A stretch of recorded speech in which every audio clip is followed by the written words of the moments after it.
একটা মজার কথা বলি, শোনো তোমাদের। সরকারি স্কুল ইউপিতে বন্ধ করে দেওয়া হলো, সরকারি স্কুল এমপিতেও বন্ধ করে দেওয়া হলো, সরকারি স্কুল রাজস্থানেও বন্ধ করে দেওয়া হলো। দূষিত জলকে মানুষ মারা গেল। ক্রাইমে বিজেপি শাসিত রাজ্য নাম্বার 1 হয়ে গেল, মানে উত্তরপ্রদেশ। এইসব রাজ্যগুলোয় বিজেপি সরকার আছে, কিন্তু বিজেপির ওয়েস্ট বেঙ্গলই চাই, সেই বেঙ্গল যেখানে সব থেকে ক্রাইম কম।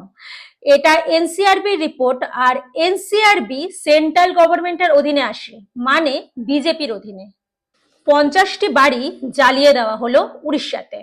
এটি আদিবাসী গ্রাম, যেখানে সবাই বাঙালি ছিল। শুধু বাঙালি মুক্ত করার জন্য এই জঘন্য কাজটি করা হয়েছে। এক মহিলার মুন্ডু ছেদ করা হয়েছে, আর এর কারণ হচ্ছে বিজেপি। সারা ভারতবর্ষে বাঙালির বিরুদ্ধে এমন একটা ইমেজ তৈরি করেছে যে বাঙালি মাত্রই রোহিঙ্গা, বাঙালি মাত্রই বহিরাগত। বাঙালি মনীষীদের সম্মান করে না বিজেপি।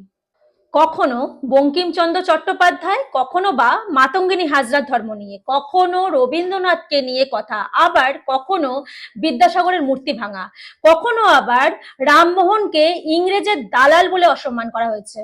আদেও বাঙালিকে এভাবে অসম্মান হতে হবেই বা কেন? আসামে 19 লক্ষ বাঙালিকে ডিটেনশন ক্যাম্পে রাখা হয়েছে এসআইআর বা এনসিআর এর নামে। তেমনি বিজেপি ওয়েস্ট বেঙ্গলেও করতে চাইছে। বাঙালিদের এই দুর্দশার জন্য কেউ যদি দায়ী হয়, তাহলে দায়ী হলো বিজেপি। আমরা বাঙালি, আমাদেরই বুঝতে হবে যে আমাদের কি করা উচিত। বাংলা এবং বাঙালিকে বাঁচিয়ে রাখার দায়িত্ব কার? শুধু আমাদের? হ্যাঁ, আমরা বাঙালিদের।